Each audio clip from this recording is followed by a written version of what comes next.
Nosotros somos el equipo 2 presentando edema agudo pulmonar.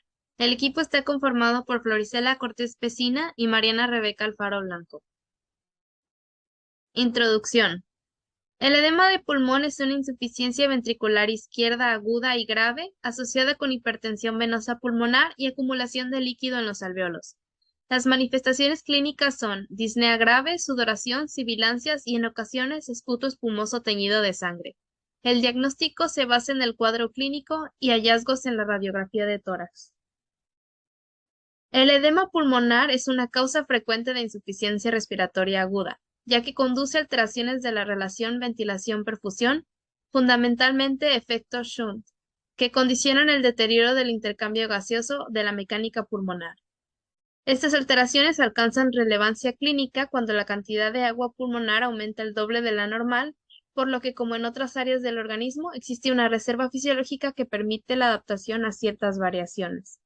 El edema pulmonar agudo cardiogénico es uno de los síndromes agudos de la insuficiencia cardíaca. El edema agudo de pulmón es la segunda manifestación más frecuente de insuficiencia cardíaca, y los portadores de insuficiencia cardíaca tienen un mayor riesgo de edema agudo pulmonar y representan una importante porción de los ingresos a emergencias.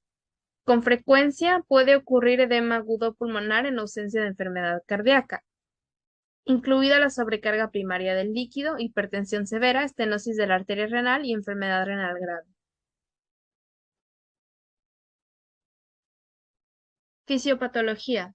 La fisiopatología describe que ocurre por un desequilibrio entre el líquido netrofiltrado de la circulación pulmonar y el líquido absorbido por la circulación linfática según la ecuación de Starling. Los aumentos marcados en la presión hidrostática pulmonar debido a la insuficiencia cardíaca llevan al paso del líquido hacia el espejo intersticial con acumulación de agua pulmonar extravascular. En la mayoría de escenarios de insuficiencia cardíaca, el volumen sistólico del ventrículo izquierdo disminuye, pero la función del ventrículo derecho no se ve afectada en gran medida o puede aumentar debido al impulso adrenérgico. Un mayor volumen sistólico del ventrículo derecho en relación con el ventrículo izquierdo causa aumento en la presión hidrostática capilar con dos consecuencias: la transnudación del líquido hacia el intersticio del pulmón y un aumento en la presión atrial izquierda. La venoconstricción sistémica dependiente de catecolaminas causa un aumento en las presiones de llenado del lado derecho a medida que la energía se convierte por contracción de la célula de músculo liso del vaso. Esta respuesta del ventrículo derecho mantiene el volumen sistólico del ventrículo izquierdo a través de la combinación de su mecanismo Frank-Starling y mediante una estimulación directa del miocardio por catecolaminas. Cuando se sobrepasa la capacidad del espacio intersticial del agua se acumula a nivel alveolar. Esto culmina en un efecto de gases respiratorios deficiente debido a un efecto shunt.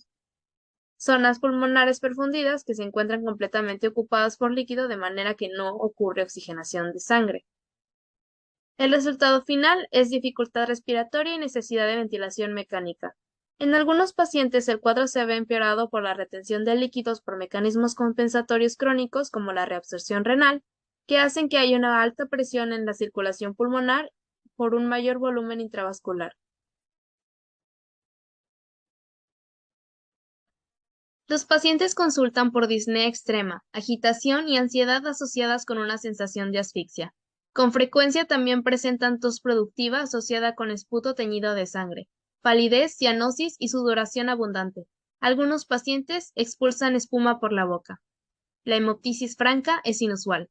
El pulso es rápido y de volumen bajo, y la tensión arterial es variable. También pueden auscultarse sibilancias abundantes. El esfuerzo respiratorio que genera ruido intenso a menudo dificulta la auscultación del corazón. El paciente puede presentar un ritmo de galope, confusión del tercero y cuarto ruido. Asimismo, pueden detectarse signos de insuficiencia ventricular derecha. Diagnóstico. En la práctica clínica, la mayoría de casos de edema agudo pulmonar sería una de las formas de descompensación aguda de la insuficiencia cardíaca, sea crónica o de novo. El diagnóstico inicial se recomienda basado en la historia clínica con énfasis en antecedentes cardiovasculares y desencadenantes potenciales, cardíacos y no cardíacos. La evaluación de los signos y síntomas debe buscar datos de congestión o hipoperfusión, Se recomienda complementar posteriormente con pruebas adicionales, como el electrocardiograma, estudios de imágenes, pruebas de laboratorio y ecocardiografía. La combinación de disnea, hipoxemia y alteraciones en la radiografía de tórax resultan en un sinnúmero de posibilidades en las cuales la historia clínica es un pilar fundamental para aclarar la etiología. Los síntomas detectables incluyen disnea, ortopnea, disnea paroxística nocturna, distensión yugular, reflujo hepatoyugular, hepatomegalia, ascitis, edema periférico, etc. Radiografía de tórax. La radiografía de tórax es uno de los estudios a los que más se recurre. Previo a la formación de edema se pueden observar datos de hipertensión venosa pulmonar con cefalización de flujo pulmonar, además de datos que sugieren la etiología cardíaca como la cardiomegalia. Posteriormente hay edema intersticial que se manifiesta radiográficamente como engrosamiento peribronquial o signo de manguito peribronquial. Por último, el edema alveolar por su parte se presenta con opacidades acinares. Existen algunos patrones de distribución que asisten la diferenciación entre la multitud de causas del edema pulmonar. El patrón en alas de mariposa es común en la insuficiencia cardíaca o insuficiencia renal.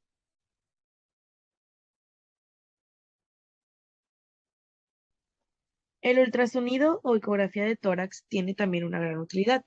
Se ha descrito que un ultrasonido normal detecta el pulmón moviéndose o más bien deslizándose a lo largo de la pleura.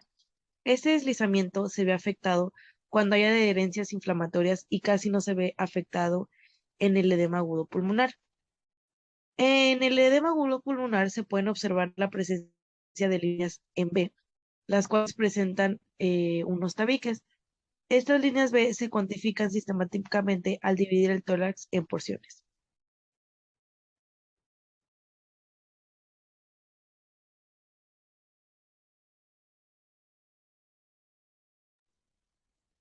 La tomografía computarizada, el electrocardiograma y ecocardiografía son otros métodos que utilizamos. La tomografía computarizada puede utilizarse para diferenciar el edema agudo pulmonar del síndrome de estrés repentino. Las pequeñas opacidades severas mal definidas y el derrame pleural dominante izquierdo parecen ser más específicos de un SDRA, sin ser diagnosticados. Los principales hallazgos del edema pulmonar cardiogénico en una tomografía son opacidades en vidrio esmerillado, engrosamiento de fisuras mayores, edema intersticial y engrosamiento interlobular. Por otro lado, los electrocardiogramas son esenciales para buscar signos de infarto de miocardio, isquemia, anomalías auriculares o enfermedad pericardial.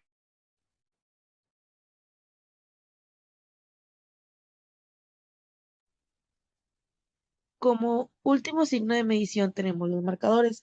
Los marcadores seriales de los niveles de troponina son importantes para evaluar la isquemia y el infarto del miocardio, además de que tienen valor pronóstico en esta patología aguda. Con respecto a los marcadores de laboratorio, se han probado tanto sistémicos como pulmonares. El BNP es el más estudiado y se sabe que se libera en los cardiomiocitos ventriculares en respuesta a la expansión del volumen y la sobrecarga de presión. Tiene una capacidad predictiva variable ya que puede aumentar en otros padecimientos como la insuficiencia renal o la sepsis.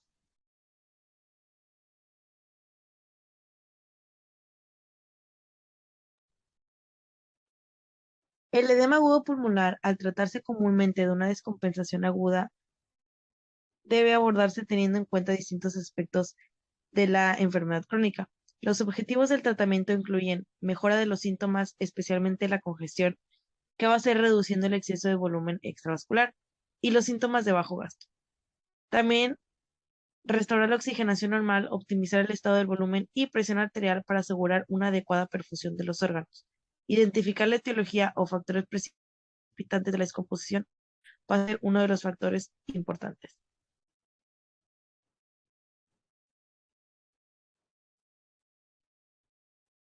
El tratamiento inicial consiste en identificación de la causa, administración de oxígeno al 100% a través de una mascarilla sin reciclador, que no va a permitir la inspiración del dióxido de carbono expirado. La posición del paciente tiene que ser erguida y vamos a administrar furosemida en dosis de entre 0,5 y 1 miligramo por kilo por vía intravenosa o por infusión intravenosa continua de 5 a 10 miligramos por hora. La nitroglicerina se dará en 0,4 miligramos por vía sublingual cada 5 minutos, seguida de un goteo intravenoso a una velocidad de entre 10 y 20 minutos, con ascenso posterior de 10 mcg por minuto, cada 5 minutos, según se considere necesario hasta alcanzar un máximo de 300 mcg por minuto sin la tensión arterial. La morfina en dosis de 1 miligramo a 5 ha sido utilizada durante mucho tiempo para reducir la ansiedad grave y el trabajo respiratorio, pero se utiliza cada vez menos, excepto en cuidados paliativos, y esto se debe a estudios observacionales que sugieren una evolución más desfavorable con su uso.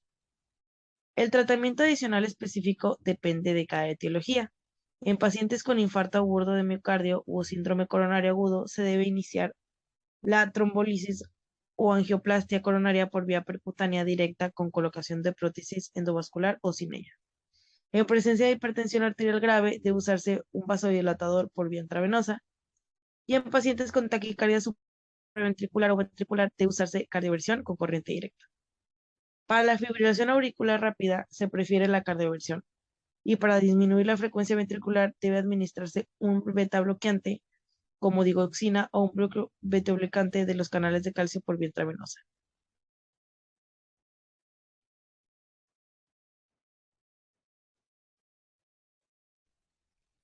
El edema agudo pulmonar es en la mayoría de los casos una forma de descompensación aguda de insuficiencia cardíaca.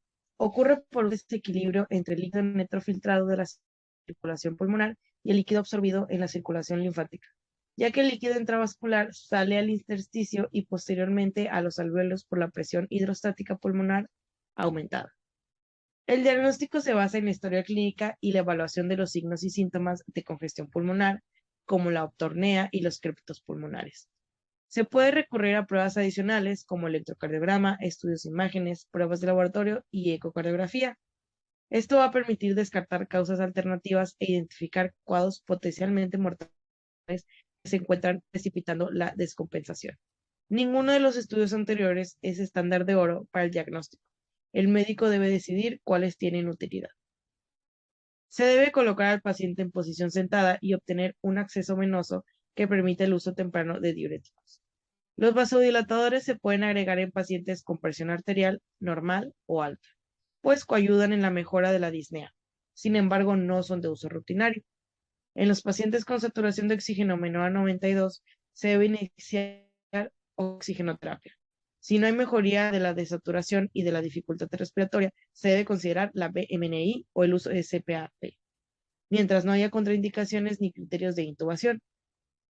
Por último, el paciente con edema agudo e hipotensión e hipoperfusión se deben utilizar inotrópicos y cuando estos no sean resultante suficiente para mejorar la perfusión, se deben considerar los vasodilatadores. Otra de las consideraciones son que se debe intentar mantener mientras que el perfil hemodinámico lo permita. El tratamiento crónico como los betabloqueadores o los bloqueadores del eje de renina, angiotensina, aldosterona también son importantes. Por último, en caso de congestión refractaria, se puede agregar un segundo diurético y considerar ultrafiltración.